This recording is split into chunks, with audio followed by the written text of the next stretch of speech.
Muy buenas tardes, bienvenidos al Museo Parlamentario Senador Domingo Faustino Sarmiento para compartir la muestra Poncho, Territorio y Cultura. Esta muestra, que reúne ponchos, joyería y piezas de orfebrería de distintas provincias argentinas, es un espacio de expresión para destacar la artesanía representativa del patrimonio y la identidad argentina y poner en valor el trabajo de nuestros artesanos.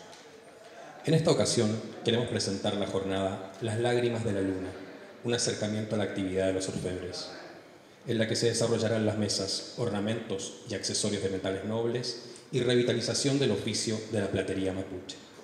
A continuación, para darnos la bienvenida, escuchamos la palabra de la Directora General de Cultura del Senado, licenciada Liliana Varela.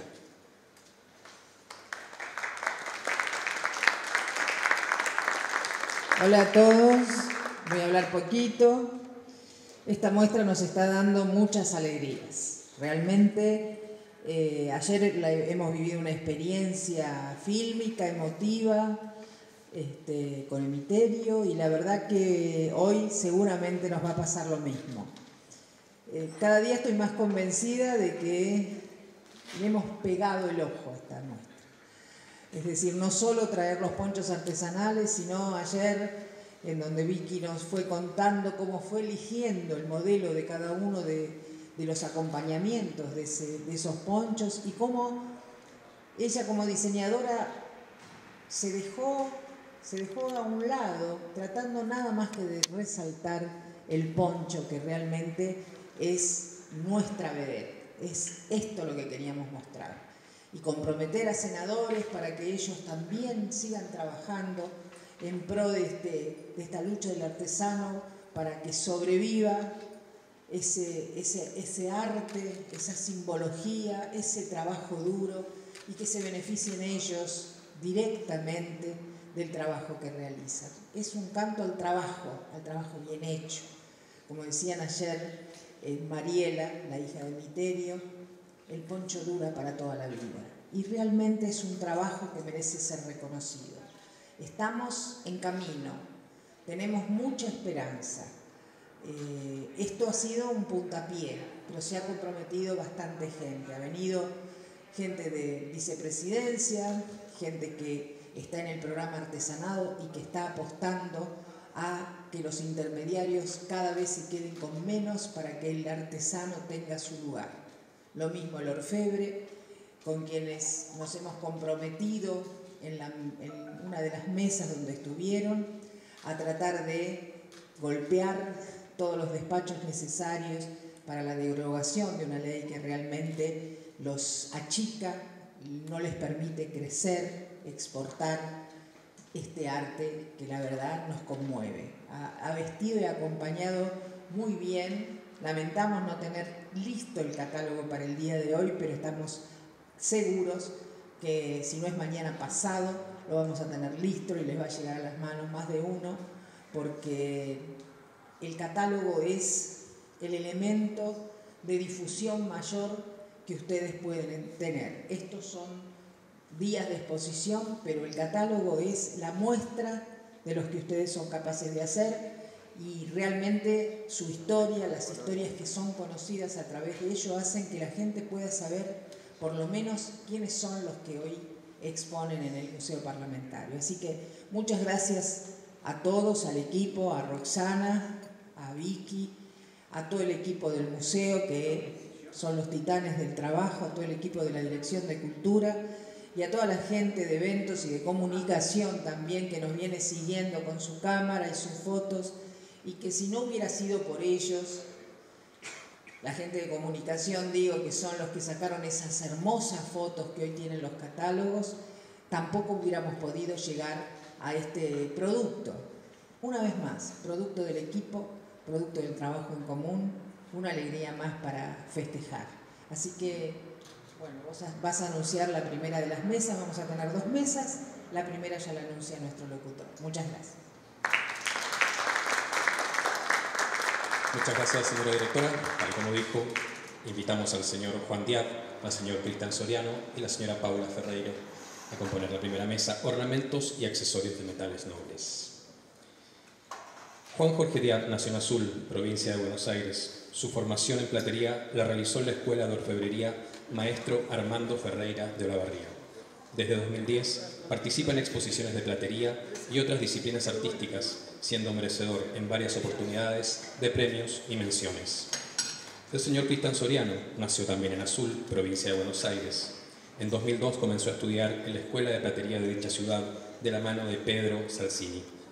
En el año 2011 concurre a clases de dibujo y cincelado con el maestro Armando Ferreira en la ciudad de Olavarría. Al año siguiente empieza la carrera docente en su escuela hasta la actualidad. Ya en el año 2013 es designado como director de la Escuela de Platería de Azul y allí pone en marcha el proyecto de Escuela de Artesanías Tradicionales. Participó en exposiciones de platería y 3 veces fue seleccionado por el Fondo Nacional de las Artes para participar del Concurso Nacional de Artesanías, obteniendo una primera mención en platería criolla y la reciente premiación en el concurso de artesanías de Berazategui. La señora Paula Ferreiro nació en la ciudad de Buenos Aires. Se inicia a los 14 años en el oficio de la joyería con Mabel Pena y paralelamente comienza a estudiar en la Escuela Técnica Fernando Fader, obteniendo en el año 2007 el título de técnica en artes aplicadas. Desde 2009 hasta 2012 estudió las técnicas de joyería fina con los maestros Juan y Javier Ivanov. Con el maestro orfebre Emilio Jorge Petarca empieza el gran oficio de la orfebrería, obteniendo en 2012 el título de aprendiz calificado y en 2013 el de medio oficial orfebre. Actualmente continúa sus estudios de orfebrería con el maestro Petarca. Modera esta mesa la señora Roxana Amarilla, curadora de esta muestra. Bueno, para mí es un honor, por un lado, contar con piezas de ustedes tres y de otros colegas, pares de ustedes como Juan Pablo Zamudio, que no pudo estar acá porque se lastimó, de Pat y de otros orfebres de diferentes estilos. Es un honor que hayan confiado en la mirada que construimos acá desde el Museo Parlamentario, del Senado, en que las piezas que tan maravillosamente hicieron sean un complemento de un elemento principal, que tengan esa humildad fantástica que tienen los buenos artesanos de entender que van a acompañar una muestra que tiene como eje otro objeto. Y también es un placer y un honor porque son artesanos que están siendo reconocidos con numerosos premios de las instituciones más importantes de nuestro país. Y en algún momento yo dije, los jóvenes orfebres, y antes de venir acá nos reíamos porque, claro, ellos eran más jóvenes cuando yo entré en el MATRA, que era mucho más joven que ahora. Paula era muy chica, Tato, bueno, más joven que yo, Juan medio de mi edad, pero éramos jóvenes, claro, pero poquita. Pero de algún modo son la generación que sigue a la generación de los grandes maestros, que son los artesanos que estuvieron el otro día en una mesa acá con Roberto Vega. Ustedes son los continuadores de grandes maestros, son los continuadores de Pallarols, Petarca, Ferreira. Primer pregunta, ¿cómo ven el trasvasamiento generacional en el oficio de la orfebrería y la cuestión de los estilos? Bueno, ante todo agradecerte la invitación, agradecer a la gente que está aquí presente, y en relación a la pregunta o a tu primera pregunta, en el caso, yo te puedo hablar de la experiencia tanto de la Escuela de Azul como de la Escuela de Olavarría. Es interesante ver que de a poco hay gente joven, y hablo de chicos de 11, 12, 13, 14 años, que se empiezan a interesar por los oficios. En principio por una cuestión de curiosidad, que en lo personal también fue lo que me pasó a mí, y en segundo lugar por una cuestión de ver que a través de la artesanía hay una salida hacia la vida. Es un estilo de vida totalmente distinto en todo sentido. Hablo de mi experiencia personal, uno se levanta y se acuesta pensando en el taller o en lo que le quedó o en lo que está por venir, o en esa pieza que quiere hacer y que todavía no llegó a concretarla. Por lo que creo que sí, que creo que está asegurado, y me corro un poquito de ese lugar, que está asegurado un poco la continuidad de los oficios artesanales. Y después en relación a los estilos, yo creo que todo estilo es válido. Uno por ahí a veces es defensor de cierto estilo porque es el estilo que le gusta trabajar, pero en definitiva soy convencido de que todos los estilos se nutren de todos los estilos. Si uno mira la platería olavarriense va a ver cosas que en la platería lisa o en la platería de llanura existen, elementos decorativos básicamente. También en la platería olavarriense, y también hablo desde lo personal, uno empieza a buscar una combinación entre lo liso y lo cincelado. No sé si es otro estilo nuevo, pero en definitiva es servirse un poco el otro estilo. Por eso estoy convencido de que todos los estilos en definitiva son válidos, todos conviven y hay trabajo para todos en definitiva. Yo no creo en esa competencia entre estilos ni en pelea entre colegas. Me parece que la única pelea que hay que dar es la artesanía, y de ahí en más todo lo demás no tiene sentido en principio. Bueno, buenas tardes, también muy agradecida de estar acá y de estar exponiendo, acompañando al eje principal que son los ponchos, ¿no? Bueno, y a ver, estoy muy de acuerdo con lo que decís vos. Me parece que lo principal, nosotros como orfebres y como continuadores de lo que es el oficio que amamos, en mi caso no sé hacer otra cosa, empecé a los 14 años, así que no podría hacer otra cosa que lo que hago. Me parece que el oficio y las técnicas son lo que, al menos desde mi lugar, priorizo sostener. Y sí, tal vez en una cuestión de los estilos, lo que son los estilos, yo tengo una formación muy tradicional, por ser Roxana, mi maestro es Emilio Patarca, bueno, es muy tradicional. Pero tal vez sí, con mis 30 años, pienso de cara a futuro, que el oficio necesita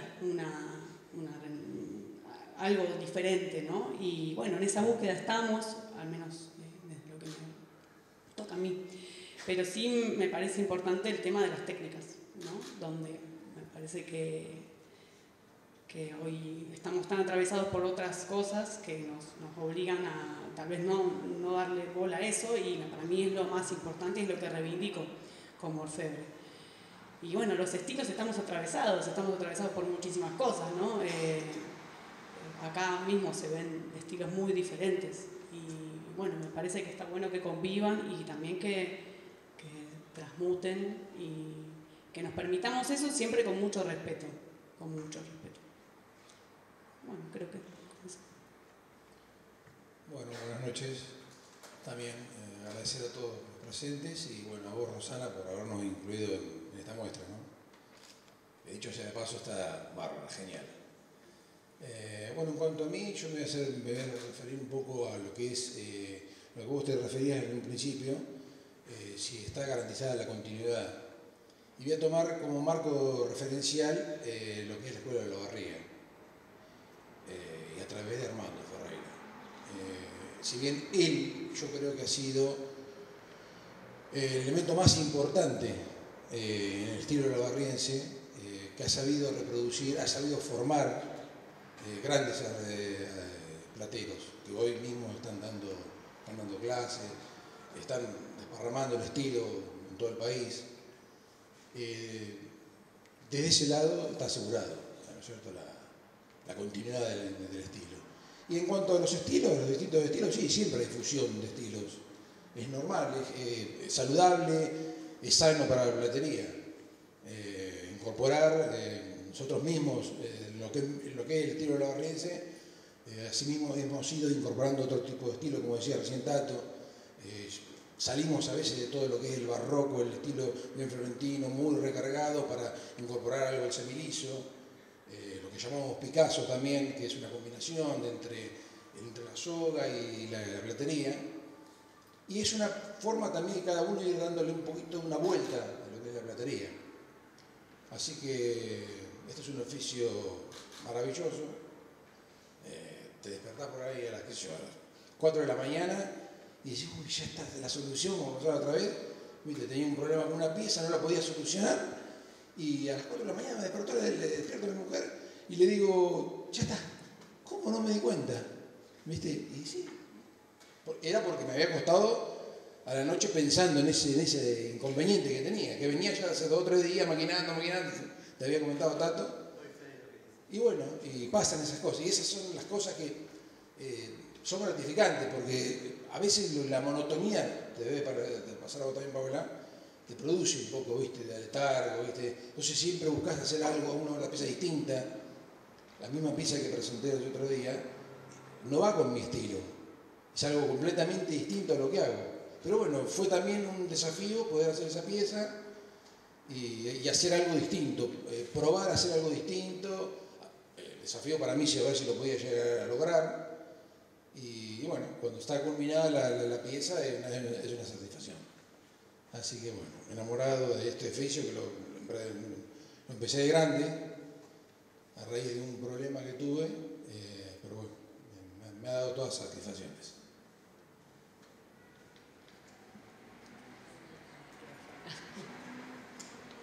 Bueno, acá han presentado en esta muestra varios objetos que son muy interesantes.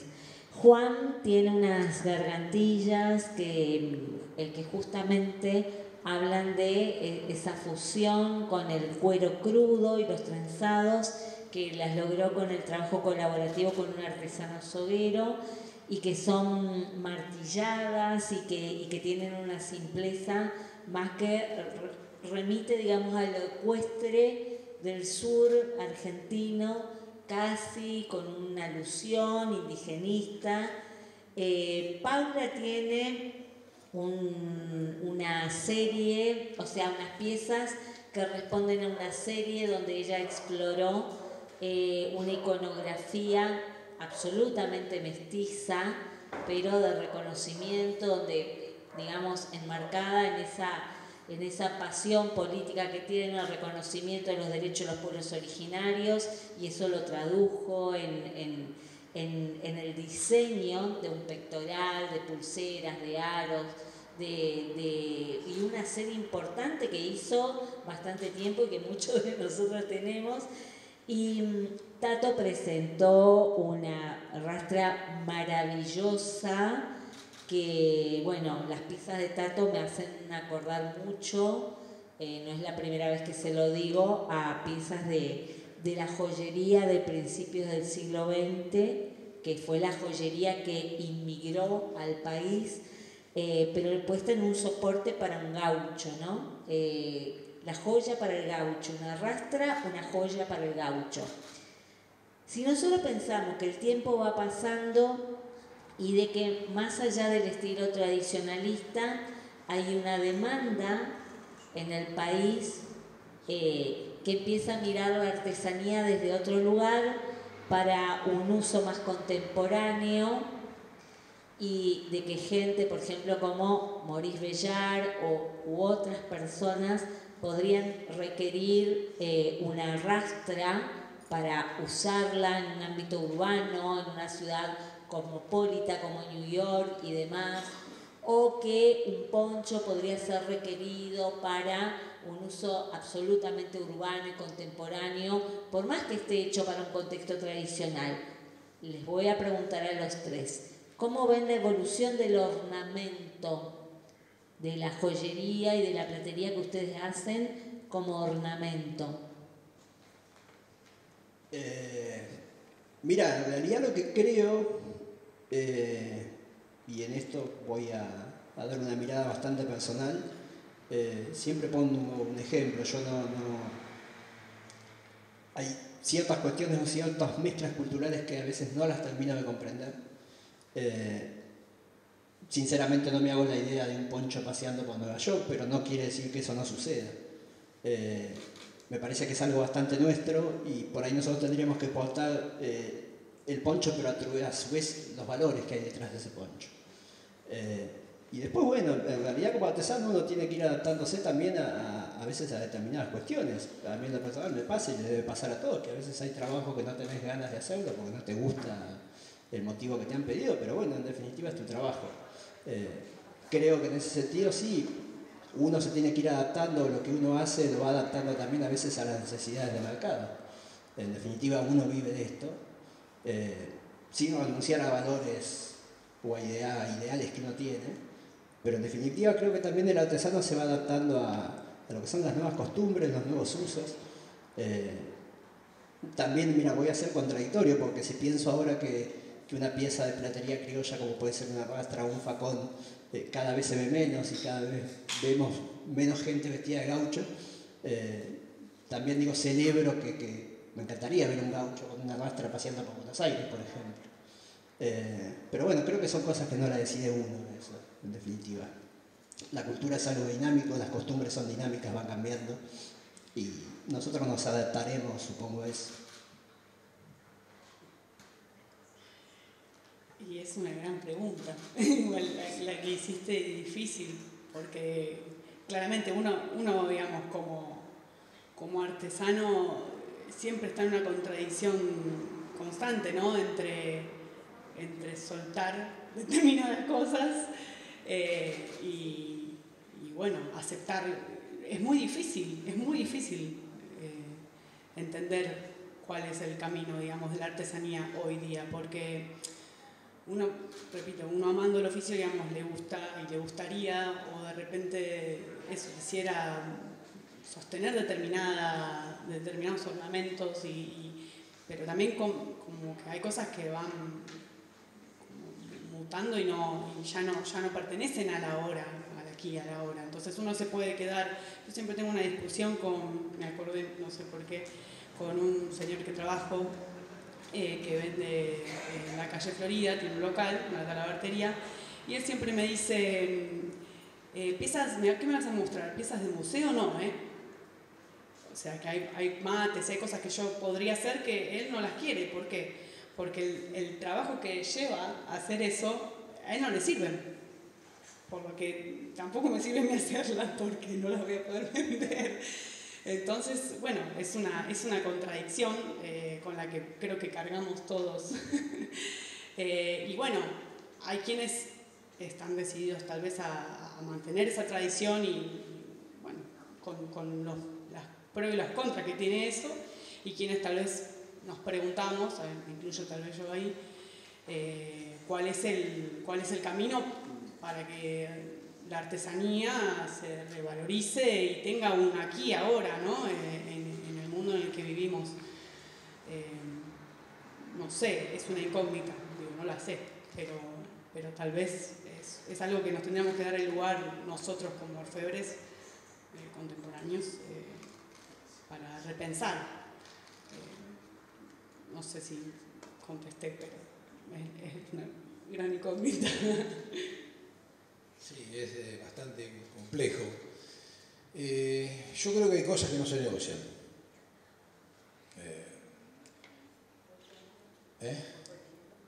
Y hay cosas pedidos que a veces no se pueden llegar a hacer, porque son totalmente distintos a lo que uno ha ido tratando de transmitir. Entonces, si bien está buenísimo incorporar nuevas técnicas, ayornarse a lo que es la actualidad, hace 40 años atrás, o 45 años atrás, 50, era muy común que en las manijitas, por lo menos, no sé, en Capital Federal, pero en el interior de la provincia, era muy común que los autos, los Falcon, los Chevrolet, se le encargaban las manijas de los cambios, se hacían en plata y oro. Fue una época, ¿cierto? Entonces, bueno, los plateros se ayornaron a esa tendencia. Ahora nos piden que incorporemos ciertas cosas, o sea, ir fusionando ciertas técnicas, pero hay cosas que directamente yo no podría llegar a hacer. Hay piezas que no las podría llegar a hacer porque no van conmigo, no van con mi forma de ser, ni con mi estilo tampoco. Entonces digo que sí, está bárbaro incorporar, está buenísimo ir ayornándose, también están las necesidades, porque somos simples artesanos y tenemos que vivir. Entonces muchas veces, se claudica parte de lo que queremos transmitir en pos de una venta. Porque bueno, a fin de mes llegan las cosas y bueno, como todo. Así que, no sé, Rosana, si pude contestarte. También creo que tiene que ver definitiva. Yo creo que cuando yo empecé en el año 2002 y al poquito tiempo hacía medallitas con iniciales para un negocio de mi ciudad. No sé si era lo que me gustaba hacer, hoy no lo hago, pero en su momento lo tenía que hacer. Porque para mí esa medallita simple con la inicial que iba calada al vacío implicaba tener material y tener una herramienta nueva. Entonces creo que también es bastante general y complicada la pregunta en relación a que tiene que ver con el momento personal o como artesano en que uno se encuentra. Digo, hoy por ahí uno se puede dar el lujo, entre comillas, de decir, hay ciertas cosas que la hago, otras no, pero porque bueno, ya viene con un recorrido bastante largo en ese sentido y ha pasado por todos esos estamentos. No, porque es que está bueno para... creo que es una gran pregunta que nos hacemos todos, ¿no?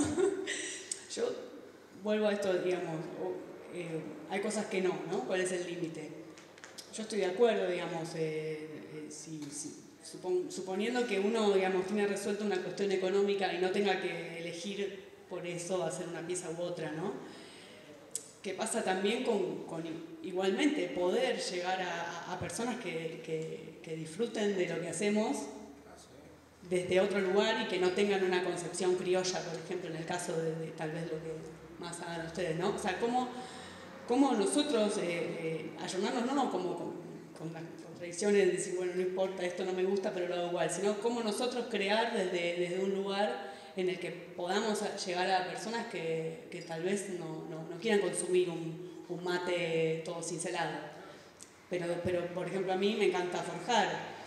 Entonces me encantaría hacer piezas forjadas. Bueno, ¿y cómo hago? Si no es un mate, si no es un cuchillo, o cómo llego, una cafetera. ¿Quién me va a comprar una cafetera? Bueno, ¿qué hago, no? ¿Cómo seguimos con nuestro oficio sin... bueno, no sé, eso, sumo a lo que estamos hablando, ¿no?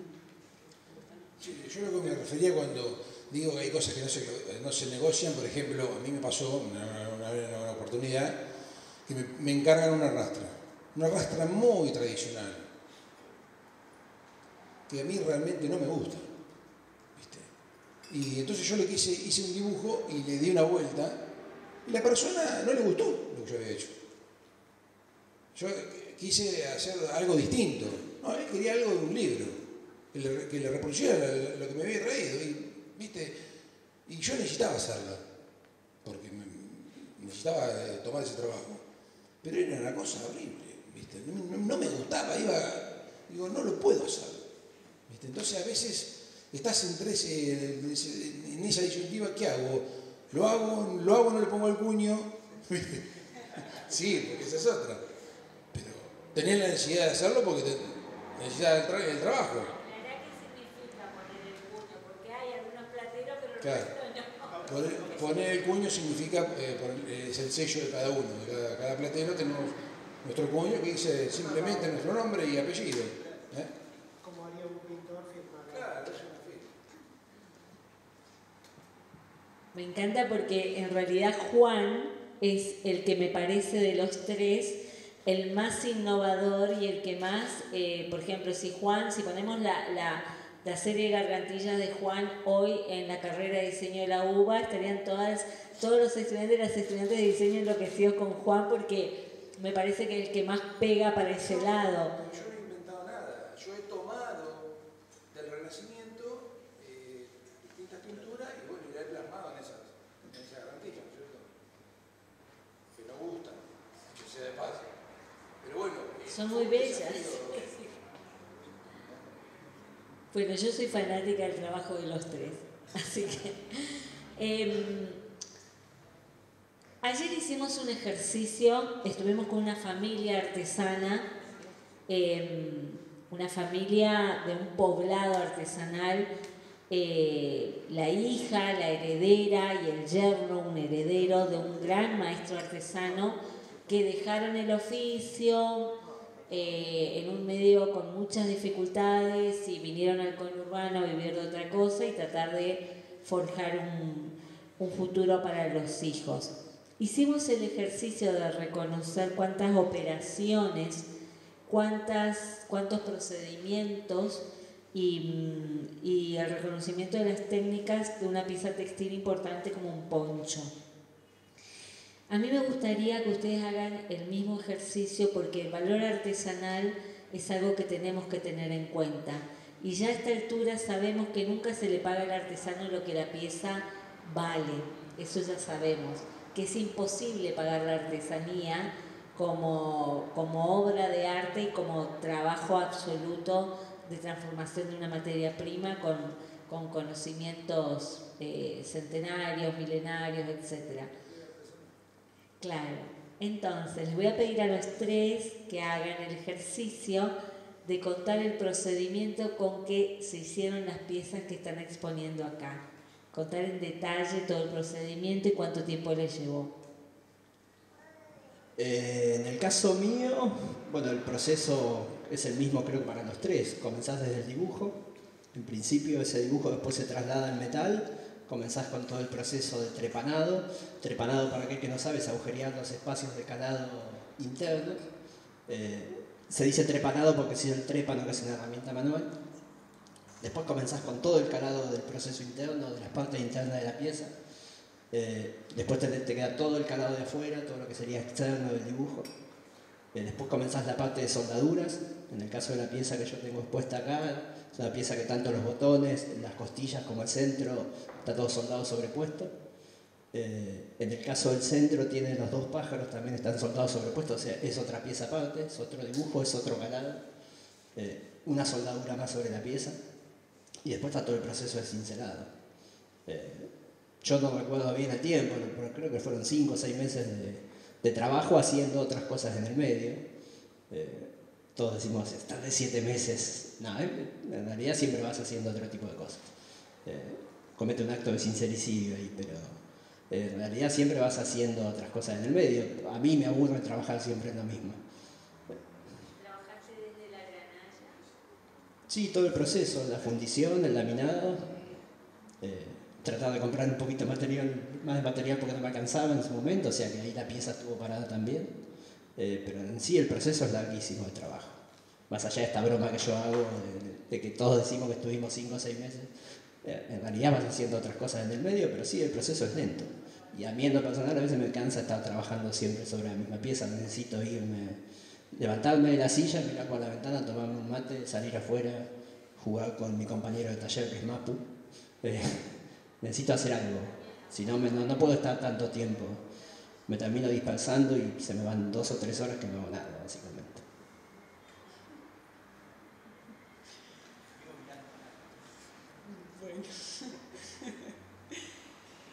Bueno, en el caso de las piezas que tengo yo acá expuestas, en sí es como una técnica bastante simple, porque se llama cincelado flor de agua, en realidad no tiene volúmenes y modelado, simplemente están como marcadas las líneas. Es muy similar, bueno, primero en realidad se dibuja, estas piezas lo que tienen tal vez es más diseño o más cosmovisión que técnicas en sí. Se copia al metal. Y bueno, primero se cincela, se marcan todas las líneas y después se cala. Y una de las cosas más complejas que tiene es el armado de lo que es la cadena, que también hay que cortar eslabón por eslabón, calar eslabón por eslabón, todo eso, bueno, hay que hacerle el agujerito, como él decía, calado, limado, pulido. Pero bueno, básicamente las técnicas que tiene son esas, muy parecidas a las que has nombrado vos, digamos, no hay muchas variables. Y en los tiempos me resultaría difícil porque en sí es lo mismo, siempre uno las hace y tampoco es que, aparte son piezas que tal vez son más de colección, entonces uno sabe que las hace más de amor al oficio que otra cosa. Claro. Así que sí, habré trabajado 1 mes aproximadamente. Es una pieza simple, pero con sus contenidos, más que otra cosa. Bueno, en cuanto a lo mío, no es sencillo. Lo que he presentado acá son todas gargantillas, ¿no es cierto? Con una técnica de batido y también, bueno, se funde la plata, se lamina. Después se da, en este caso se da el bombé, se suelda y se bate. O sea, se bate y se hace como un cincelado, también muy livianito. Y en cuanto a las dos brazaletes, bueno, uno también está martillado, cincelado, a golpe, ¿no? Y el otro es un brazalete entrelazado. Ese tiene un poco más de trabajo, es también hecho con chapa en plata, ¿no es cierto? Está laminada, se cortan las tiras, se arma todo, primero armé todo un marco, después hice todo el tejido, vendría a ser, y después se suelta. Y bueno, lo que va sobrando se va recortando y de acuerdo a la medida del cliente. Y bueno, es una pieza sencilla.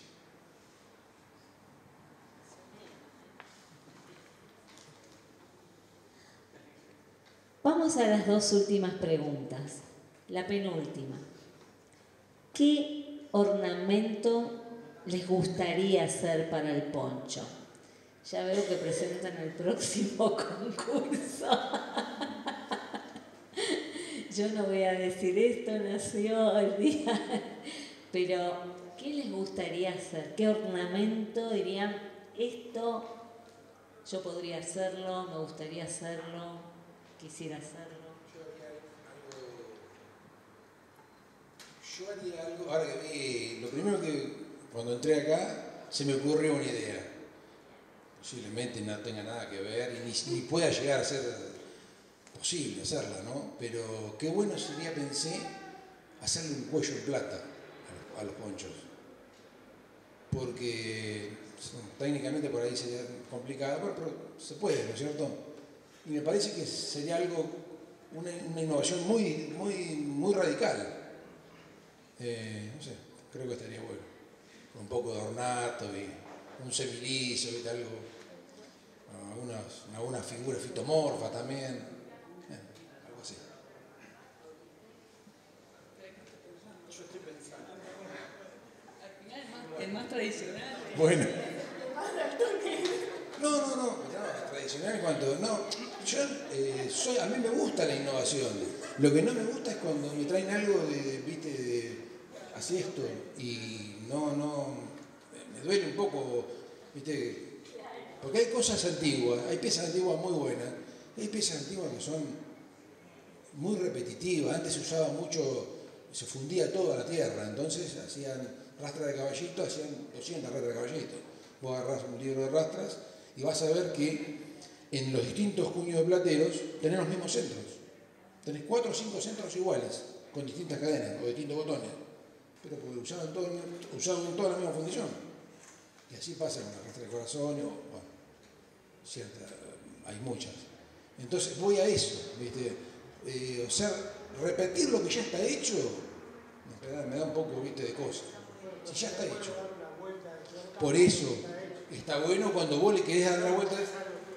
Claro, pero el tema es que, ¿viste?, que a veces esa vuelta de tuerca no la quieren y quiero esto. Y Bueno, voy a decir lo que pienso. En realidad me parece que ya los ponchos en sí son completitos por sí mismos, ¿no? Y creo que nosotros justamente lo que hacemos es acompañar. De repente, por algo las culturas originarias sabias, ¿no? Y el alfiler de poncho es lo que es para el poncho. No se me ocurre, o sea, si es por poner se puede hacer tantas cosas. Pero la realidad también es eso, ¿no? Es algo utilitario, ¿no? La artesanía es algo utilitario. Y bueno, el poncho es el alfiler. No le haría otra cosa. No puedo. Bueno, yo quiero volver a la pregunta de los estilos, me resulta más fácil que esta que acabas de hacer. No, alguna pieza pectoral, pero sinceramente no sé en este momento que... Alguna pieza pectoral que acompañe, no que invada lo que es el poncho en sí, sino como detalle complementario, pero sinceramente no se me ocurre algo definido. Bueno, como fue al principio la idea, son jóvenes con mucha experiencia en ser los jóvenes orfebres, o sea que de algún modo, ustedes son conscientes que son el resguardo del patrimonio de la orfebrería rioplatense, ¿no? Bueno, si no son conscientes, sépanlo. Ustedes son los continuadores, los grandes maestros, son el resguardo del patrimonio de la orfebrería rioplatense, argentina, que es prestigiosa, que tiene mucha tradición, que tiene mucha calidad y que es reconocida afuera en el país. ¿Cuál sería el sueño de ese joven heredero, de ese joven orfebre? Y que bueno, como ustedes bien lo aclararon, ya tiene una madurez ese sueño. ¿Cuál sería el sueño del orfebre argentino hoy? En mi caso, poder seguir haciendo esto, básicamente. Creo que es un sueño que uno lo alimenta todos los días, en definitiva. Y cuanto más tiempo dure, mejor, básicamente. Y después, si lo tengo que pensar en términos generales, nada, creo que una puesta en valor de lo que es la artesanía argentina, que se consuma artesanía argentina, básicamente. Que se valore un poco el artesano que está dentro de nuestros límites geográficos, ante tanta invasión de productos tecnológicos y demás. No digo con esto que un nene tiene que jugar con una rastra, pero si una valoración por ahí, siempre miramos como que lo de afuera es mejor y en realidad acá tenemos un capital, creo, interesantísimo en todo lo que es artesanía tradicional, en lo que es artesanía contemporánea. En lo personal ya te digo esto, poder seguir haciendo esto durante muchísimo tiempo y en lo general eso, una valoración del trabajo artesanal y del artesano y un cuidado básicamente del artesano de taller.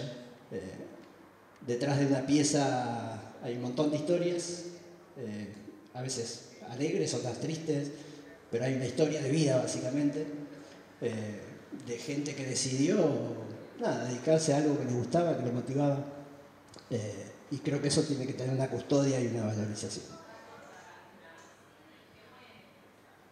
Bueno, diría algo muy parecido a lo tuyo con lo que respecta a esto de que vuelva no, que sea otra cosa, pero que nos valoren más a los artesanos. En el sentido, muchas veces uno se cruza con los prejuicios también, ¿no? De repente un artesano es de una forma determinada y no de otra. Se perdió el concepto de artesano o del oficio, ¿no? Como algo prestigioso. Tal vez el artesano hoy día, la imagen de un artesano es alguien que, no sé, que quería vivir tranquilo y que, no sé, ir a la feria, que, ¿no? Digamos, el concepto de artesano cuando en realidad nosotros, bueno, eso, estudiamos, yo estudio desde que tengo 14 años, pienso seguir estudiando y me considero ignorante y que quiero aprender muchísimo más. Y bueno, eso sería un anhelo como orfebre, ¿no? Que poder, y bueno, ahí ya me hago responsable yo como orfebre, continuadora, como decís vos, poder nosotros lograr revalorizar las técnicas, revalorizar las cosas, de lo que tiene que ver con nuestro oficio.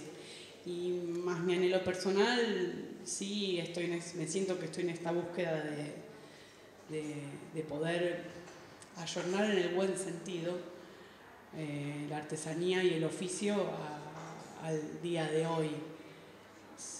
Tratando de sacar las contradicciones, o sea, encontrar un estilo en el que yo me sienta representada, que sienta que pueda representar las culturas originarias y a su vez llegar de alguna manera a las personas que tal vez ignoran que existe una artesanía tradicional y que Argentina tiene mucho material para dar y muchas veces no es valorado por las mayorías, ¿no? Así que bueno, eso sería un poquito la idea. Bueno, en cuanto a mí, mi sueño sería que uno de mis nietos siguiera mi camino, ¿no? Y sí. Los chicos ya están grandes, los míos, entonces bueno, ya cada uno tiene su actividad. Tenía las fichas puestas en uno, pero bueno, siguió arquitectura, así que, pero por ahí, viste, los arquitectos, por ahí más adelante le pica el bichito. Y bueno, en cuanto también al reconocimiento, o sea, viste cuando hoy hablábamos de darle valor a la pieza, es que la mayoría de la gente nos ve a los artesanos como artesanos. Y cuando ven una pieza hecha en forma artesanal, eso está hecho por un artesano. Y no saben, muchas veces, inclusive uno mismo, que a veces, viste vos, cuando ves una pieza totalmente distinta o en otro rubro, no sabés todo el tiempo, la dedicación, el desarrollo de esa pieza, lo que costó hacer esa pieza. Y vas a hacer una sola pieza. No son 5.000 piezas que vienen de China impresas, ¿cierto? Entonces hay con cosas que no se puede competir. Porque lo nuestro es artesanal, desde todo el proceso, del diseño, la creación y la ejecución de la pieza. Bueno, nada más, eso.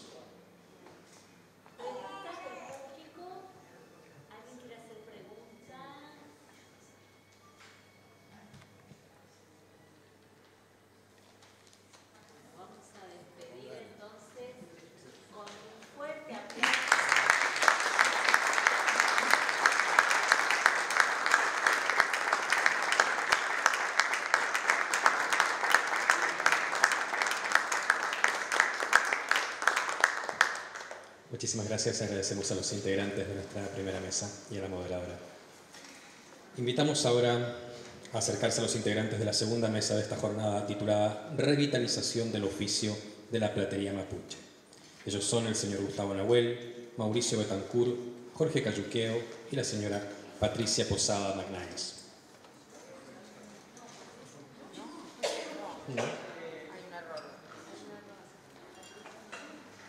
Bueno, la señora Patricia Posada se queda sentada donde está, entonces, por favor. No hay problema. Puede hacer una pregunta después, si quiere. El señor Gustavo Nahuel nació en la provincia de Neuquén, es de identidad mapuche y desarrolla su trabajo en dicha provincia. En 2009 empieza a elaborar piezas de artesanía mapuche con diseños propios. En 2014 ingresa como capacitador de orfebrería en el Centro de Formación Profesional de Neuquén, creando el curso de joyería con título provincial que fue declarado de interés legislativo. Rediseñó la llave de la ciudad con motivo del aniversario de la ciudad de Neuquén. Este año fue reconocido como ciudadano destacado de la capital neuquina. Participó en varias exposiciones a nivel nacional y internacional. Entre ellas se destacan la muestra Huiñau Chipantu, realizado en el Patio de la Democracia del Consejo Deliberante de la ciudad de Neuquén, en el stand de esa provincia, en el desfile del Bicentenario en la ciudad de Buenos Aires y en L'Artigiano, Feria de Milán, el año 2016, donde también ganó el primer premio del Fondo Nacional de las Artes en el rubro joyería. El señor Mauricio Betancourt nació en San Miguel, provincia de Buenos Aires. Desde temprana edad se sintió atraído por el dibujo y la construcción de objetos. Comenzó la carrera de diseño industrial, donde aprendió algunas nociones de diseño. Años más tarde entró al mundo de la platería en el taller del maestro platero Daniel Díaz, de su misma ciudad. Luego, con el maestro orfebre Diego Vallarols, incorporó y desarrolló nuevas técnicas. En la actualidad se dedica principalmente a la platería criolla, así como también a la realización de piezas de platería civil y litúrgica. Es también retrafle, platero del LOF Vicente Caturnao Pincén. Desde el año 2009 transmite sus conocimientos de platería en su taller de San Miguel. El señor Jorge Antonio Cayuqueo nació en Florencio Varela, provincia de Buenos Aires. Es docente de la Escuela Media Técnica desde 1995. Es presidente y miembro fundador de Futatrau, Parlamento Indígena, asociación civil sin fines de lucro, creada en 2004. Esta entidad promueve actividades con el objeto de la defensa de derechos humanos de los pueblos originarios, como el derecho de propiedad intelectual en relación a los conocimientos ancestrales en arte, ciencia, medicina y otros. Además, pone en valor la cultura de los pueblos originarios a través de la participación en actividades concernientes a la preservación y recuperación de la identidad, integración, protección de lugares y rituales sagrados. Por favor, adelante. Va a moderar este encuentro la señora licenciada Liliana Varela. Nuevamente la señora Roxana Amarilla, entonces. Muy bien. Adelante, por favor. Pido permiso a los tres para sentarme con este elemento que es de la cultura. Si me lo dan.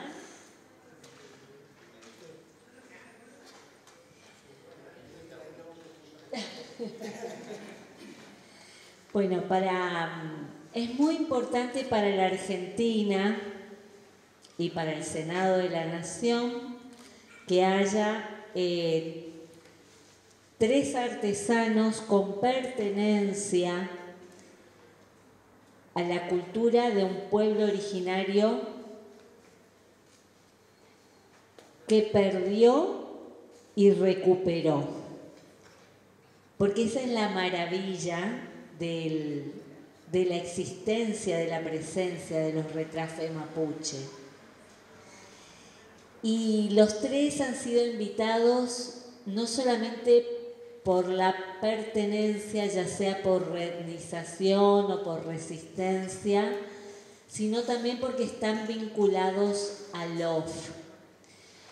Entonces le voy a pedir a cada uno, empezando por Jorge, que cuenten cuáles son los LOF a los que pertenecen y qué característica tienen.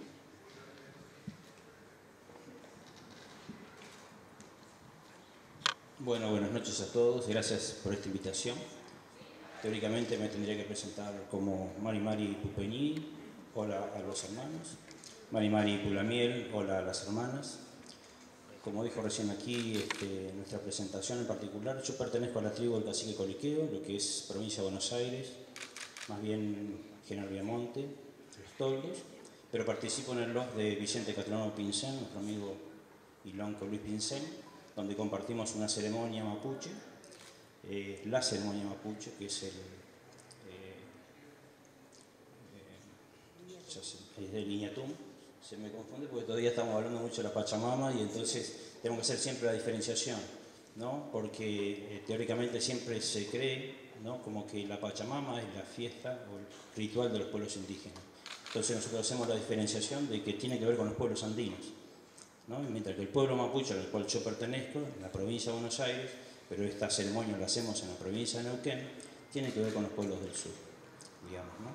Entonces, particularmente, yo no me crié en comunidad, me crié en el conurbano bonaerense, como dijo recién la presentadora, todo lo que es Florencio Varela, tercer cordón del conurbano, y por lo tanto hay muchas cuestiones que tienen que ver con el convivir y de lo cotidiano y de toda la cultura de mi familia en particular, por lado paterno, se ha perdido, digamos, ¿no? Entonces, en esta recuperación, en este nuevo Pachacuti, dirían los hermanos andinos, en este nuevo comienzo, ¿no? Entonces estamos como una de las tantas recuperaciones, la platería.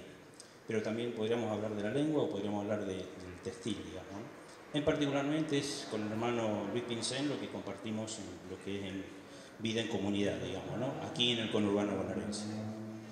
No sé si queda complementada la pregunta, si quedó bien amplio, digamos, ¿no? Pero esto es particularmente. No convivo en comunidad, vuelvo a reiterar, porque vivo lo que es en el conurbano, digamos, ¿no? Acá en la ciudad. Mari Mari Compuché, inche Gustavo Nahuel Piñén, inche Amolem los que Nahuel Mapu, pertenezco a una comunidad que es en la ciudad de Neuquén, pero es una comunidad mapuche. Y desde ahí nosotros revalorizamos y trabajamos desde los valores comunitarios y los valores de nuestra identidad.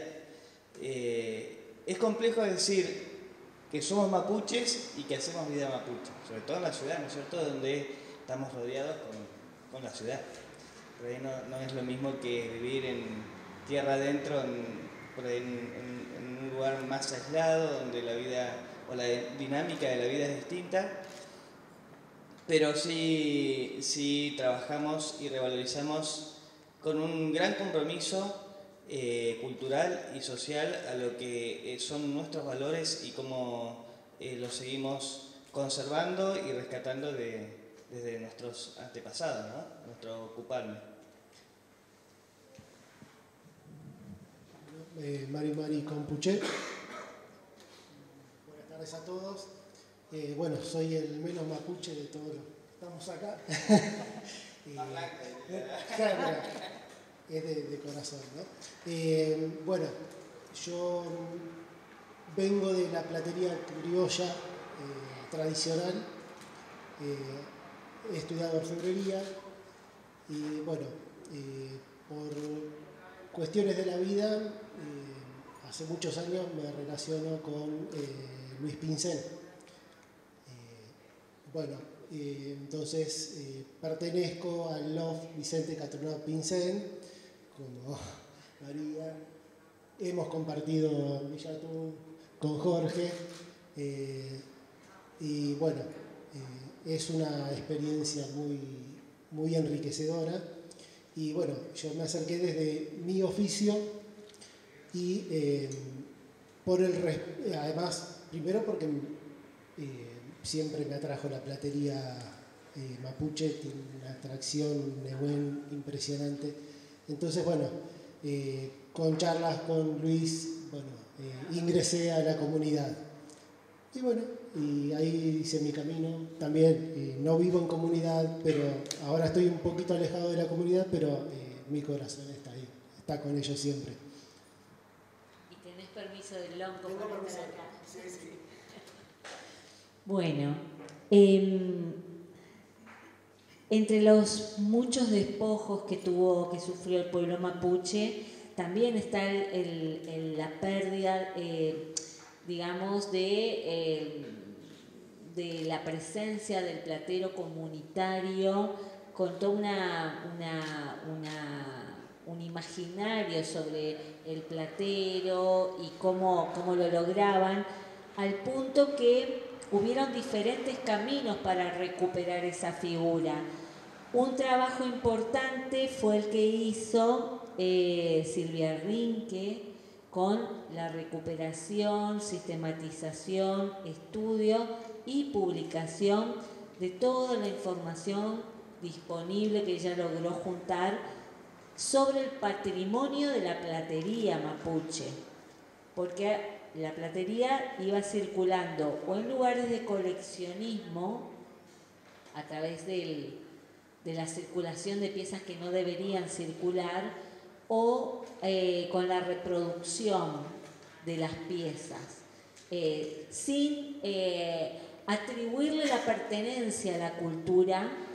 Pero en cambio ustedes tres son testigos de que hubo y hay un movimiento de fuerte recuperación, porque cada vez aparecen más jóvenes mapuche adhiriendo el oficio, abrazando el oficio y abrazando la estética y buscando la forma tradicional de hacer estas piezas. ¿Cómo ves ese proceso, Jorge, vos que venís observando de cerca? Bueno, todo lo que sea recuperar, en este caso vemos también que no solamente de la platería, sino que hoy hablamos de cómo veríamos la transformación de lo tradicional a lo actual, ¿no? Entonces podemos ver que el pueblo mapuche también hace rap, ¿no? Y transmite la situación de todo lo que nos pasa, ¿no? Pero en un ambiente cotidiano de ciudad urbana, ayornándonos los tiempos. Entonces, podríamos decir de distintos puntos de vista. Hoy, por ejemplo, en la última pregunta que hiciste, por ejemplo, cómo verían una pieza, cómo se adornaría, y parecería que la platería mapuche tiene un estilo inalterable. Y yo me cuestiono por dentro, hablo de mi caso en particular, después hablamos de los demás jóvenes, ¿no?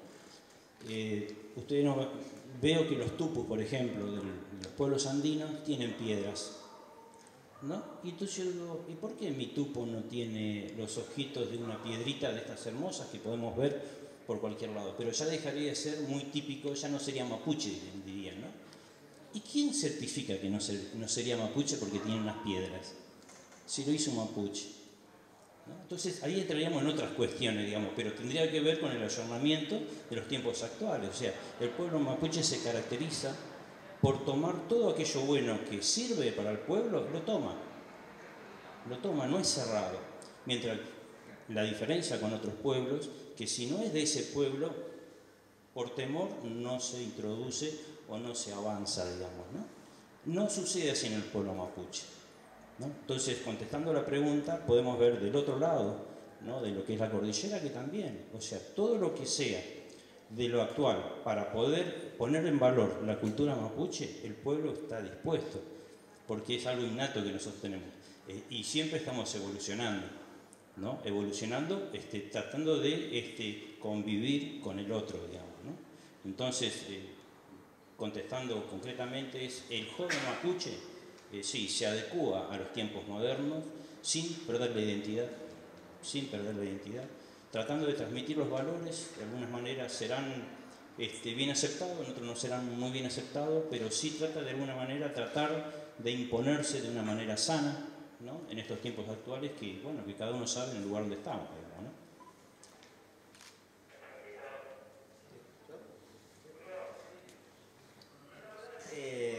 Bien, qué visión compleja, ¿no? La recuperación de la identidad. ¿Qué es lo que vemos como recuperación? Yo recuerdo una visión de mi abuela. Mis bisabuelos eran plateros en La Pampa, plateros conocidos, digamos, ¿no? Y ellos contaban que en todo el tiempo, todo el proceso de desculturización que se realizó en Argentina, tuvieron que ir vendiendo piezas, fundiendo y demás, hasta que llegó un punto en donde toda esa riqueza cultural, identitaria de la familia se perdió, ¿no? Entonces, el momento en que empecé a aprender joyería, platería, lo tomó mi familia, sobre todo ella, mi abuela, lo tomó con gran emoción. Es verdad que en la juventud hay un gran compromiso de revalorizar y también aceptar cuál es la identidad, cómo se vivió el proceso de recuperación, con sufrimiento, con ansiedad, con necesidades, ¿no es cierto? Pero en este momento, de una visión actual y de la juventud, poder superarlo y crear algo nuevo. Y en eso sí rescato, ¿no?, que nosotros tenemos la habilidad de mapuchizar todo lo que encontramos, ¿no? Pero siempre como jóvenes teniendo un gran valor y una gran visión, ¿no es cierto?, a lo que son nuestras tradiciones. El poder entender cómo son, cómo se hacen, por qué están hechas de tal forma, sobre todo en la joyería, donde una pieza nace de un objeto natural, de la naturaleza, y se fue recreando y rehaciendo hasta que tomó objeto de joyería. Y por eso es así. Y en ese proceso hay 1500 años, 2000 años de creación de la joyería. Entonces, poder rescatar eso, poder entenderlo, por qué es así, y luego expresarlo desde una visión del diseño y del arte moderno, es algo que, a pesar de que es complejo, es algo realmente lindo, gratificante, ¿no?, para los jóvenes. Bueno, yo me acuerdo la primera vez que fui a un Villatún, yo dije, bueno, iba con la esperanza de encontrar platería por todos lados. No vi nada de platería. Yo hablaba con los paisanos y ninguno tenía conocimiento de platería, y era una comunidad grandísima. Era uno de los Villatún más grandes, el de Uncal. Es una comunidad impresionante. La cantidad de comunidades que se juntan ahí es impresionante. Y yo dije, bueno, voy a ver algo. No vi nada. Charlaba con los paisanos y bueno, digo, no puede ser. Yo conozco más piezas que ellos, conozco los nombres y ellos no la conocen. Entonces digo, bueno, yo lo único que puedo hacer es colaborar desde mi humilde lugar y pasar mi poco conocimiento a la comunidad que pertenezco. Y bueno, y tratar de hacer las piezas que hago con el mayor rigor posible, porque tanto en platería criolla como en platería mapuche hay ciertos límites que no se pueden romper, que uno se estaría arriesgando a sacar el pie afuera. A pesar de que, bueno, como dicen los muchachos, se puede ayornar, por supuesto. Hay cambios que tienen las piezas mapuche que han sido influidos por piezas criollas. Por ejemplo, un siquil de 3 cadenas, las 3 cadenas son la copia de la salsa prima de las espuelas. Y no tenían esas formas. Pero en ese ir y venir constante, en ese corredor que era la pampa, pasó eso. Y bueno, y así se van adaptando cosas. Así que bueno, creo que sí, que se puede también evolucionar y es sano también. Una cosa que a ustedes los caracteriza y los diferencia de otros objetos que hay en esta muestra, no es solamente que ustedes presentaron piezas diciendo esta es una pieza de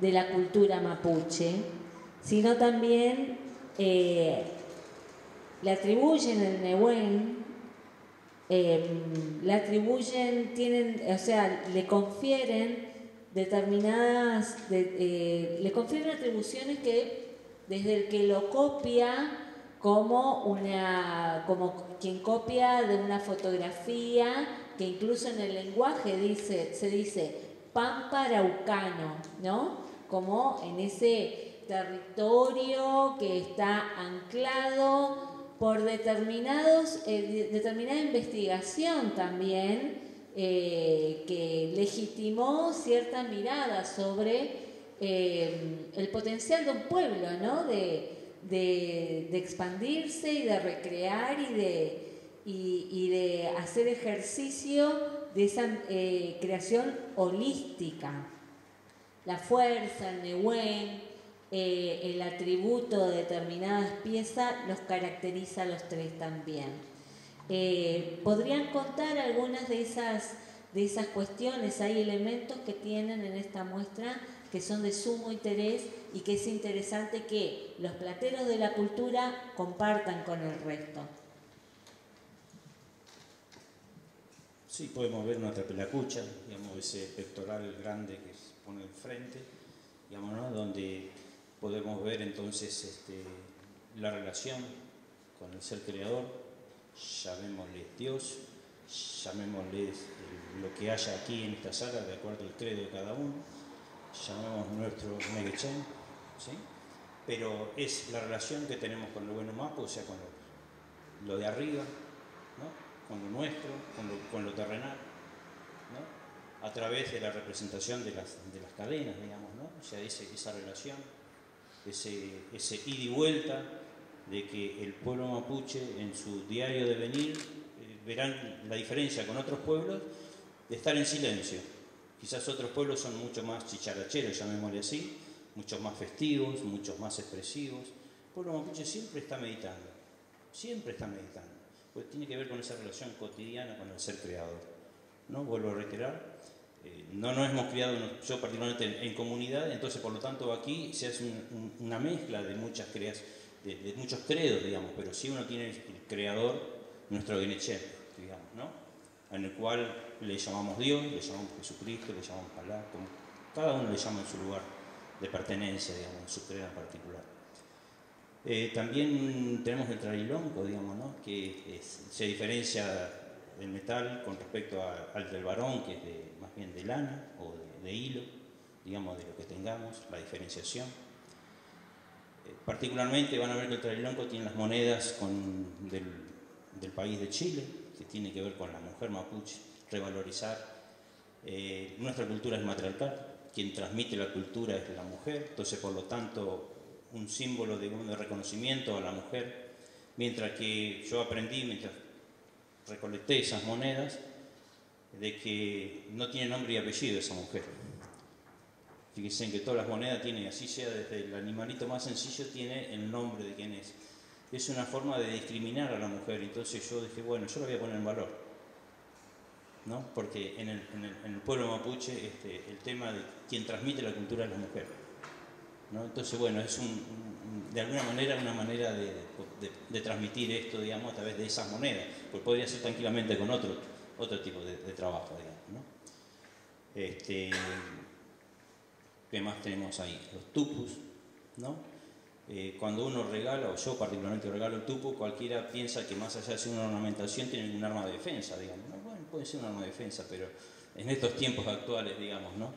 Pero ahí tiene que ver nuestra, digamos, cosmovisión a través de los símbolos, los 4 suyos, dirían los pueblos andinos. Nosotros podemos decir las 4 orientaciones de los pueblos mapuche, que nos diferencia como pueblo, de nombrarnos cada uno, del lugar donde somos, las estaciones, la relación con la naturaleza sería en este caso, ¿no?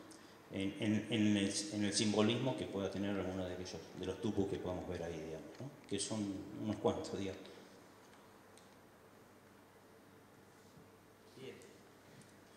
Bien.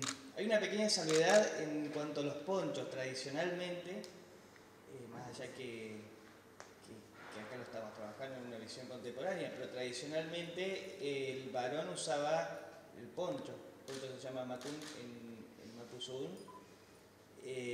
La mujer usaba una equilia, es una especie de manta que también es tejida, también es similar al poncho, pero es una manta, una pequeña mantita donde se coloca o se puede sostener con un prendedor o con un tupú. El tupú puede ser con aguja, puede ser con un gancho. Entonces, por ahí es bastante difícil. De hecho, en los loft se usan quilias, se está volviendo, creo que era más un estilo de entre el 60 y el 70, la readaptación de lo que era la identidad indígena, que la mujer utilice el poncho como un objeto, digamos, un objeto de la ropa, del vestido y demás. En todos los lofches de la Patagonia, por lo menos, se está volviendo a recuperar esa identidad de que el varón, ya que es un objeto masculino, ¿no? El poncho, para la cultura mapuche. Otras culturas no sé, pero para la cultura mapuche. Y sí, las mujeres están volviendo a utilizar aquella quilla que tradicionalmente se veía, se mostraba y que, bueno, en un momento, obviamente, ¿no? el uso y el desuso de las tradiciones se había dejado de utilizar. Eso es algo muy lindo, ¿no? Esto de poder recuperar, no sé si recuperar, sino reutilizar la tradición, las tradiciones desde la visual de la identidad.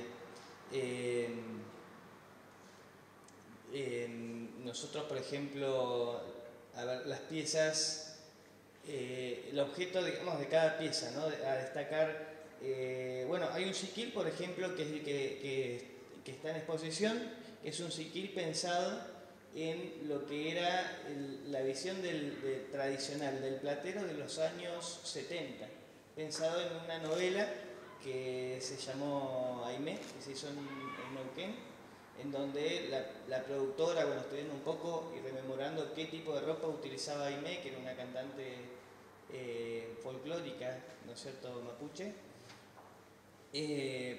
con la intención de redescubrir, de poder mostrar y visualizar el tipo de ropa que usaba y cómo fue que él usaba esa ropa, ¿no? Porque fue toda una cuestión de Aimé, de empezar a entender cuál era la cultura, cuáles eran las formas, los usos, y ella readaptarlas a esa época. Entonces también las piezas fueron pensadas y ideadas en esa época. Y sí, con algunas readaptaciones, como son, por ejemplo, el trabajo del volumen, que el volumen sobre una pieza mapuche es algo contemporáneo, algo nuevo. Las piezas más antiguas del Ruchán, ¿no? de La Plata, eran planas, porque el proceso de extraer el mineral, convertirlo en plata y luego fundirlo, permitía solamente de que las piezas se hagan en 2 dimensiones, en una pieza plana. Y entonces incluso el cincelado se trabajaba sobre esa pieza plana. Todo lo que son los trabajos de volúmenes, con la absorción de técnicas como por ejemplo el trabajo del lacre y el cincelado u otras técnicas, es algo más contemporáneo de estas décadas, ¿no? De estas 2 décadas actuales. Antes del año 2000, incluso yo diría del 2005-2006, no existían piezas mapuches con volumen, o si las habían eran muy pocas, muy exclusivas. También entender que una pieza de joyería no solo está basada en el conocimiento identitario del retrafe, sino también en el conocimiento identitario de quien lo encargaba. Las piezas de la joyería mapuche son sumamente personales, es más, se realizan secciones o partes pensando en algún peumo, algún sueño, y de eso se reproduce sobre la pieza, sobre todo el siquín, por ejemplo. Y cuando la persona, y eso ya no importa la distinción social, pero cuando la persona muere se entierra también con esa pieza. Entonces esa pieza deja de tener valor, digamos, social en la familia. Ya no es un objeto como sucede en otras culturas, que son objetos de veneración o de conservación. En nuestra cultura no, se entierran a la persona con esas piezas. Eso nos permitió a nosotros, por ejemplo, el redescubrir estilos y diseños antiguos de 1000 años, en donde las piezas estaban porque estaban enterradas con la persona. Sobre todo en los que son los chenques, que son especies de entierros de personas que han sido momificadas por razones, por las mismas personas o bien por la naturaleza. Y sobre esos chenques también estaba su juego, su ajuar de joyería. Y eso es interesante porque ahí tenemos las dos visiones. La visión del proceso de evolución de lo que es nuestra joyería a lo que llegamos ahora, y después la visión de la conservación tradicional, lo que era en ese periodo, cómo era exactamente, y que nadie más lo tocó. Sobre esa visión del objeto, lo más rico, digamos, en cuanto a lo antiguo, y que hay discusiones en si eso era genuinamente de la identidad cultural o era una adaptación de cada platero que lo hacía, pero bueno, es eso. Ahora se está haciendo un trabajo, ¿no? Sobre todo los jóvenes, y muchos están haciendo trabajos en sus lofts, en sus comunidades, de rescatarlo, de buscarlo, de ver cómo eran las formas y las líneas de cada objeto en cada comunidad. Que eso es lo rico del pueblo mapuche, de que en cada comunidad hay una identidad particular de esa comunidad, que esa identidad es lo que remarca tanto lo que es la visión filosófica, religiosa y histórica. Por ahí una pieza significa y tiene una visión filosófica particular en un lugar, como puede ser en Duluth, y tal vez más al sur, en la Patagonia, cerca de la cordillera, tiene una visión totalmente distinta, ¿no? Y bueno, y eso a la vez nos suma y nos hace a lo que es nuestro trabajo y la calidad de objeto a nivel cultural. Bueno, yo traje dos piezas, dos rastras. Una, estilo más pampa tehuelche, podría decirlo, por encasillarlo en algún espacio, que esa es mía, es una estrella, digamos, guandolén, que se le suele llamar.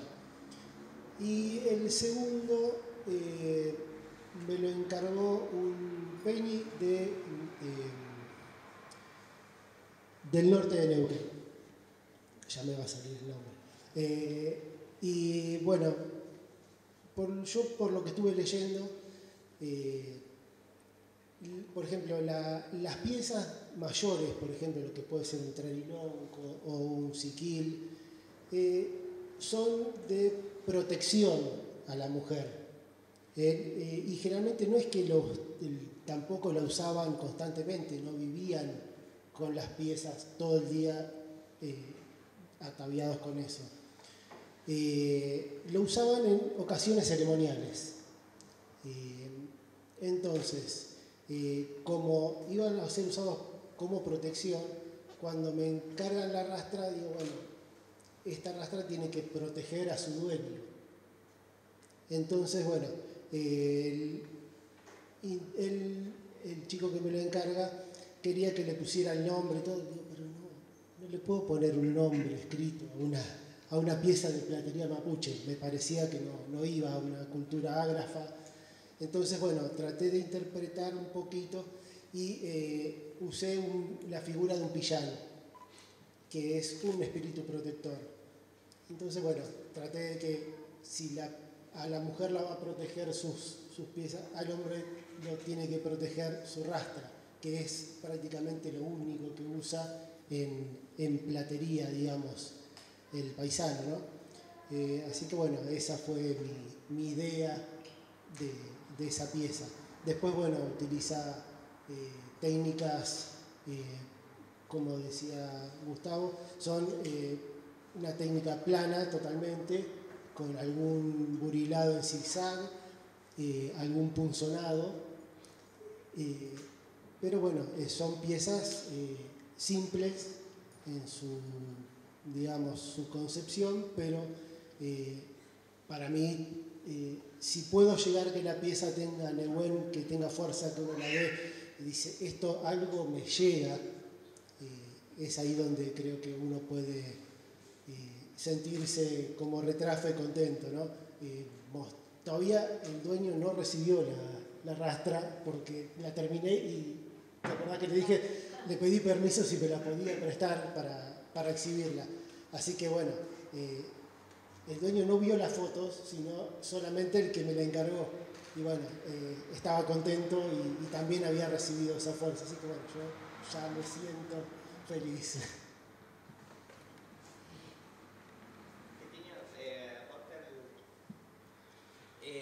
Lo que es el trabajo de joyería mapuche. Hay tres distinciones particulares de lo que es la joyería mapuche, que está dividida en tres funciones. Está la función de la joyería con un valor religioso, la función de la joyería con un valor cultural o estético, y la visión de la joyería con un valor político. Esas tres visiones se dividen en el uso de la joyería, que no es exclusivo de la mujer, pero que la gran mayoría de la joyería mapuche es para la mujer. Y lo que es la joyería cultural, que no tiene relación con el tipo de pieza, sino con el uso de la pieza. Por ejemplo, las mujeres, en el uso cotidiano también usan algunas joyas que tal vez no son las que se usan en ceremonias, que es con un valor religioso. Ahora, sí, el machi, que es sería la autoridad religiosa y filosófica. Él sí, si es mujer, obviamente usa su propio ajuar de joyería, sí o sí tiene que ser de plata, en el caso de la machi, y si es varón, el machi también usa joyería en plata, por la misma razón. Eso como una cosa. En la relación compleja con la sociedad envolvente, como se dice ahora, que fue envolvente, que fue colonizadora, genocida, expropiadora, etcétera, etcétera, etcétera, apropiadora, ustedes encontraron puentes para la resistencia cultural. Jorge tiene aprendices wincas, por decirlo de alguna manera. Vos, Gustavo, tuviste un maestro winca que te ayudó a reencontrar el camino, y educado a su vez por gente mapu. Y vos sos un winca adoptado por los mapu, o por decirlo de alguna manera. ¿Cómo ven esta relación compleja, pero que la resistencia les ha permitido recuperarla, apropiarla, acomodar y volver a lograr la fuerza como plateros mapuche? Bueno, a ver, yo particularmente de chico no conocí la palabra platero, conocí la palabra joyero. Para mí, igual que el artesano. Entonces, a ver si alguien me puede decir el nombre de algún artesano de Occidente, de Europa, por ejemplo. Ahora, si yo le digo un maestro de la pintura, un maestro de las artes, seguramente van a decir un montón de nombres. ¿Y por qué de este lado ¿no? De Occidente. Nuestras obras de arte no tienen nombre y apellido quien las hizo, están ahí todavía en pie. A nuestros maestros les tenemos que seguir diciendo artesanos, ¿no? Pero justamente la cultura dominante es lo que nos doblegó o nos, de alguna manera, colonizó culturalmente, más allá de lo que tiene que ver con todo lo demás, digamos, ¿no? Entonces, en este nuevo resurgir, como dije anteriormente, del Pachacuti, como dicen los hermanos andinos, o en nuestra nueva recreación cultural como sociedad, nosotros formamos parte de esa sociedad, siempre hemos formado parte, con la diferencia que ahora nosotros, yo particularmente veo, ¿qué es lo que ustedes hacen? ¿No? Lo digo de un modo amigable, como para haber, yo aprendí de la cultura, como dijiste, dominante, y aprendí lo bueno y lo malo, ¿no? Y 200 años de historia, 500 años de historia, 2000 años de historia nos llevó a ver siempre el mismo resultado, es una matriz, ¿no? Es una matriz que se viene repitiendo. Entonces la pregunta es, ¿qué va a hacer la sociedad argentina con respecto a esa matriz? ¿La va a seguir repitiendo? Pues nosotros ya vimos el resultado. Esa es la gran diferencia que yo puedo ver como pueblo mapuche, digamos, ¿no? Yo ya sé el resultado, no me lo tienen que explicar, no me lo tienen que decir, ya lo conozco. Entonces, el repensarnos juntos, como decía, ya a través de las artes, a través de la cultura, a través de la educación, a través de la joyería mapuche, ¿no? Vuelvo a reiterar, yo aprendí esto como joyería, a través de un hermano guaraní, que hoy está en el exterior trabajando en los mejores lugares del norte, digamos, ¿no? Y imagínense, estoy hablando de un hermano guaraní de los años 70, 60, que salió del impenetrable de lo que es Paraguay, ¿no? Y después ver los hermanos que hacían la platería mapuche y es el artesano. Y entonces ahí se me produce el conflicto nuevamente, digamos, ¿no? No busqué en el diccionario ni me puse a filosofar demasiado, pero digo, es en qué escalón nos colocamos nosotros como sociedad con nuestros maestros, digamos, ¿no? Los plateros, los joyeros, para mí son joyeros, digamos, ¿no? Nuestros artesanos son joyeros. ¿Y quién certifica, que era lo que decía hoy en día, ¿no? El mercado. Depende del mercado, es un maestro.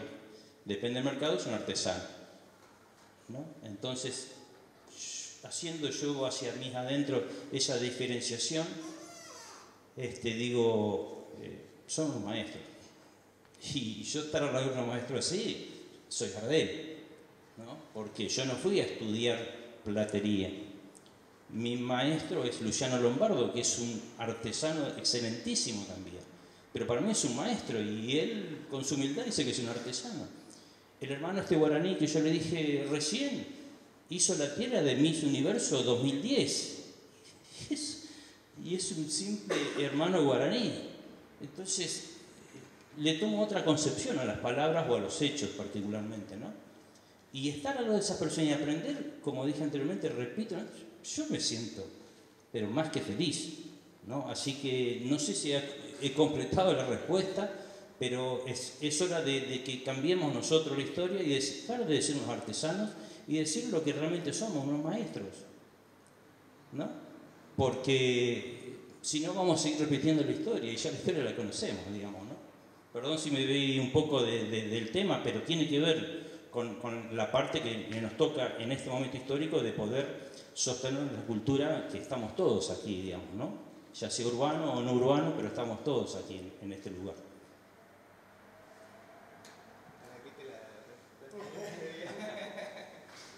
Que en esos cruces, ¿no? Con la sociedad envolvente aparecen Winca que por ahí sirven de puente para volver a la cultura, ¿no? ¿Y cómo fue la relación esa? Sí, yo creo que hay una visión real de lo que es nuestra identidad y la cultura que es entender que estamos en esta realidad, donde somos parte también, ¿no? de lo que es el hacer y el quehacer cultural de todo lo que es la identidad, se puede, no sé si nacional o digamos territorial de la Argentina. Eso primero que nada, entonces saber que que todas las cuestiones que por ahí sean externas al conocimiento cultural mapuche son herramientas que nos permiten aprender, conservar, realizar, ¿no es cierto? Y en esto hay que sacar un poco lo que es los prejuicios, ¿no es cierto? Y los dogmas que fueron adoptándose a lo que fue, como vos habías dicho, somos un pueblo con una realidad de gran sufrimiento a través de los años, ¿no? Un sufrimiento no solo por habernos negado lo que es nuestra realidad cultural, interna, familiar, sino también el haber tratado, ¿no? Y en esto, digamos, no hay un culpable en sí, sino que tal vez fue parte de ese proceso de adaptación, pero sí, bueno, en algún momento fuimos obligados a abandonar nuestra identidad cultural. Y sin embargo, esta visión de, no sé si por obstinación o por dedicación, seguir conservándolo, ¿no es cierto? Pero bueno, parte de eso, los dogmas de hacer creer que nuestra identidad pasa por lo religioso, o por lo culto, o por lo sacralizado, ¿no? Ya sea nuestro idioma, nuestra cultura, en el utilizar las piezas. Acá el colega en algún momento decía, no hay nada más digno que ver a una mujer con un siquil, porque es la visión y la muestra de la lucha de la mujer, de la identidad de la mujer, de aquella mujer en aquellos años, ¿no? Hace 100 años, 200 años, donde esa pieza no solo era de protección, y ahí sí va lo que es la visión política de una pieza, sino que significaba que ella como mujer sostenía a su familia, sostenía moralmente, sostenía socialmente y también a veces económicamente. Entonces esa pieza era parte de una visión política de lo que es la lucha de género, que en este caso, bueno, nuestras mujeres han sido en la historia grandes luchadoras, ¿no? de la cultura, de la entidad y también de nuestras propias vidas.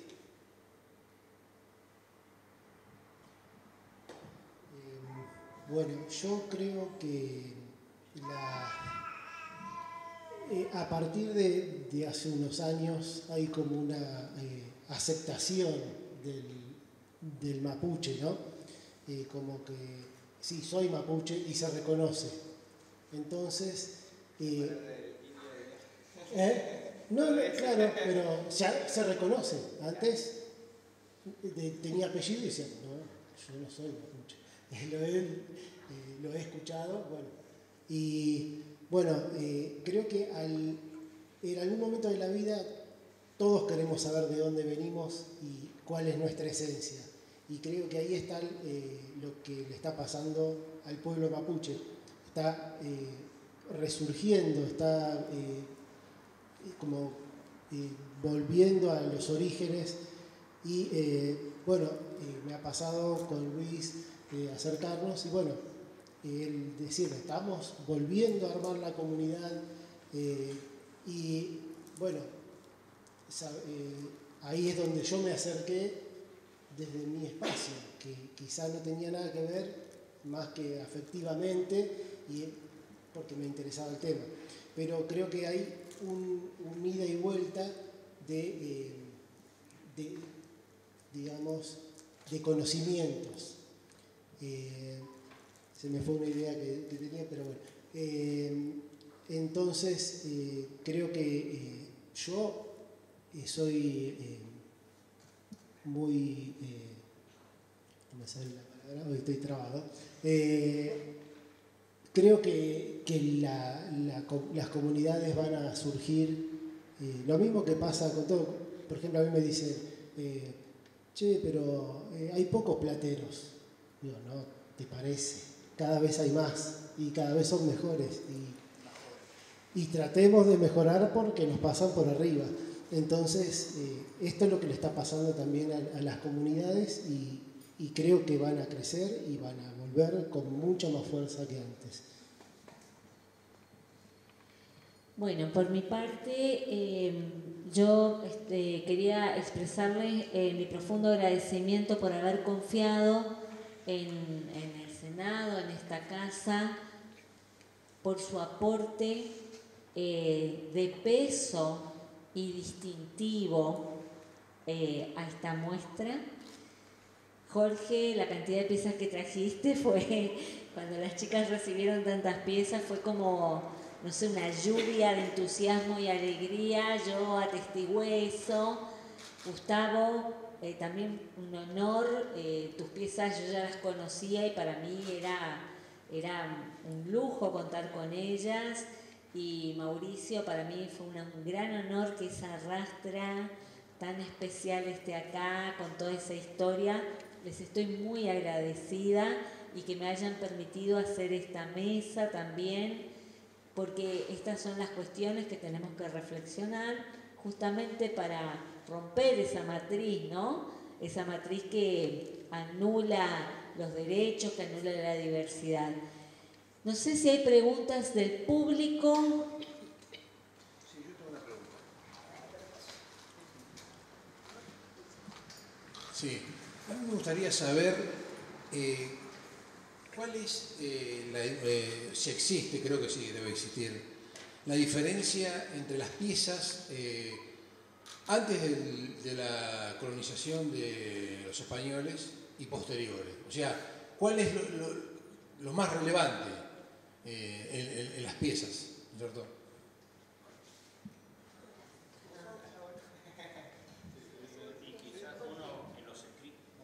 En los escritos que hay, nosotros estamos hablando de platería, pero en los escritos puedes ver que el metal es otro,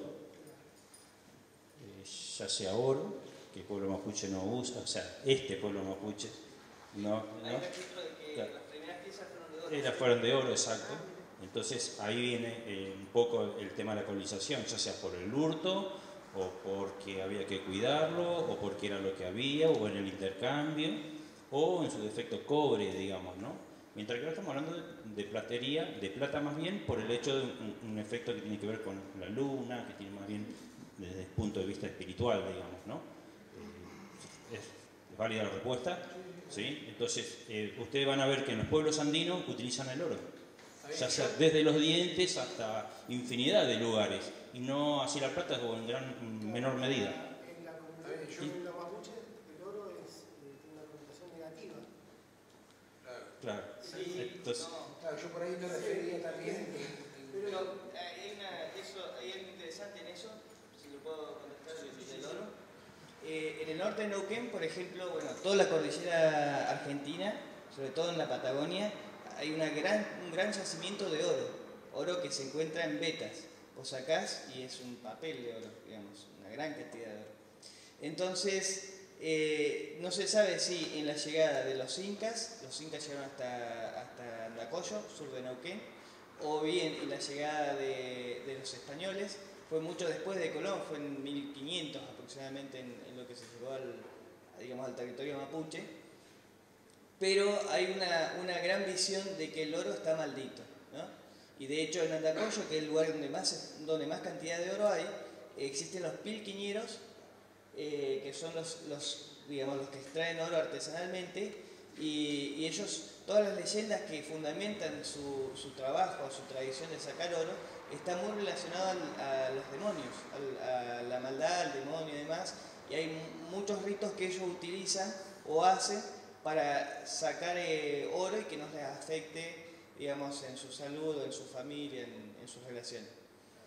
Eso en cuanto al oro. Ahora en cuanto a lo que es la llegada española, no colonizadora, porque Colón ya había llegado y digamos la llegada del español a la Argentina, que vino del lado chileno, digamos, ¿no?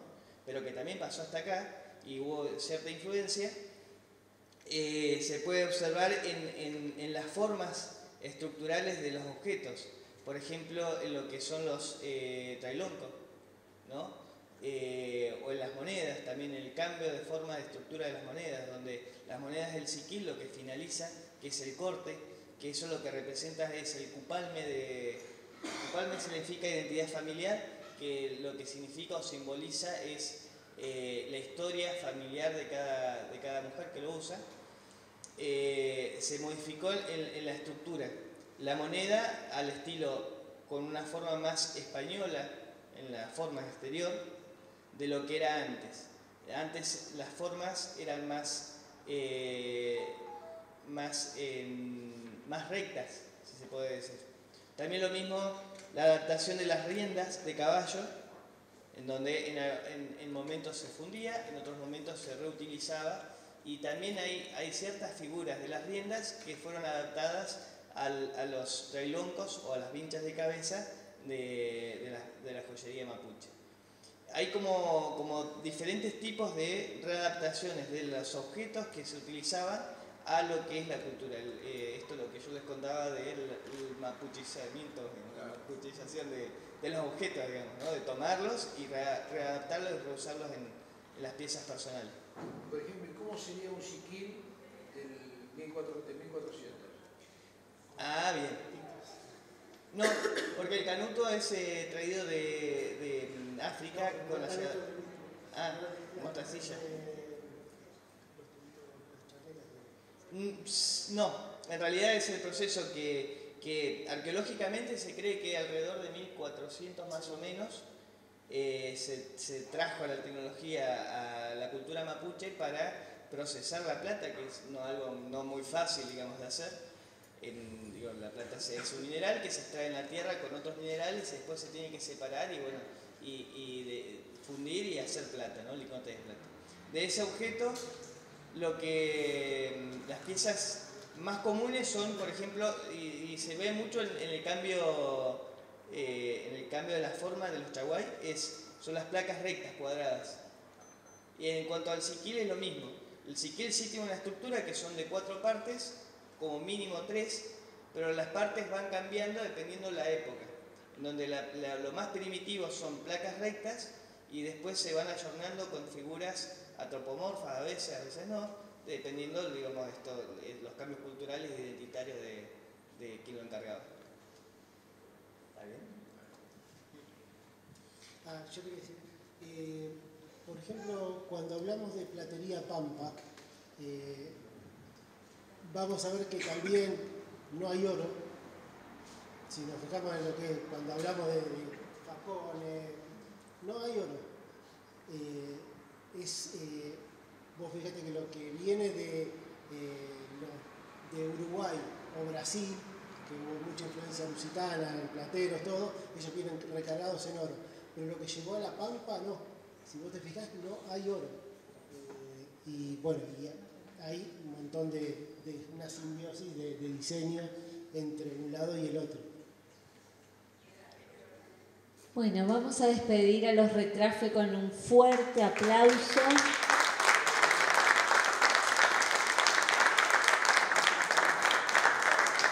Muchísimas gracias. Para concluir esta jornada invitamos a la licenciada Liliana Varela y a la señora Roxana Amarilla a hacer entrega de diplomas a nuestros maestros, a quienes nos acompañaron hoy. En primer lugar entregamos diploma al señor Juan Díaz. Vení, ponete acá, mirá. Acá. Así, ahí está. Ahí podés sacar bien.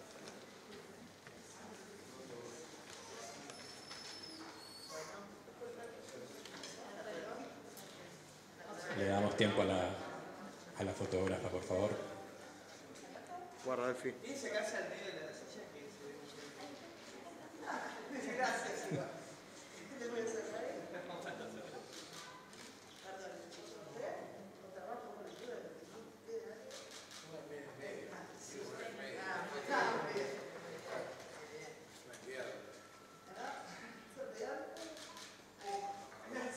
Invitamos, muchísimas gracias. Invitamos ahora al señor Cristian Soriano.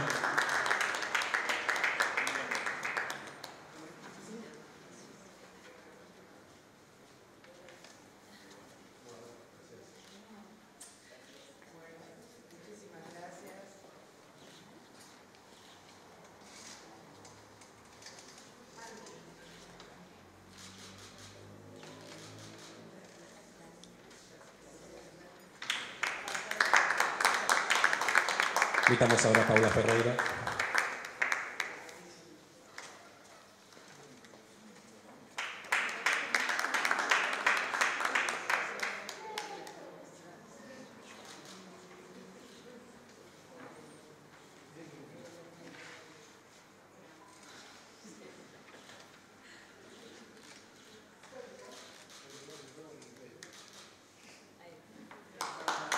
Muchísimas gracias, Paula Ferreiro. Invitamos al señor Jorge Cayuqueo.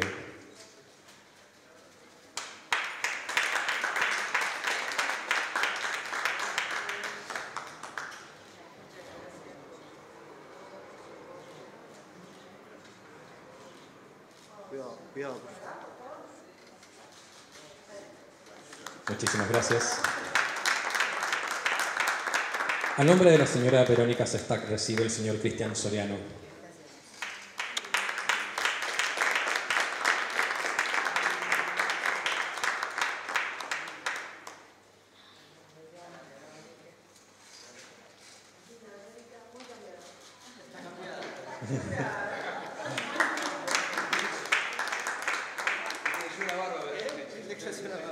Y ahora sí invitamos para recibir su diploma a la señora Patricia Posada Arnáez. Ahora sí.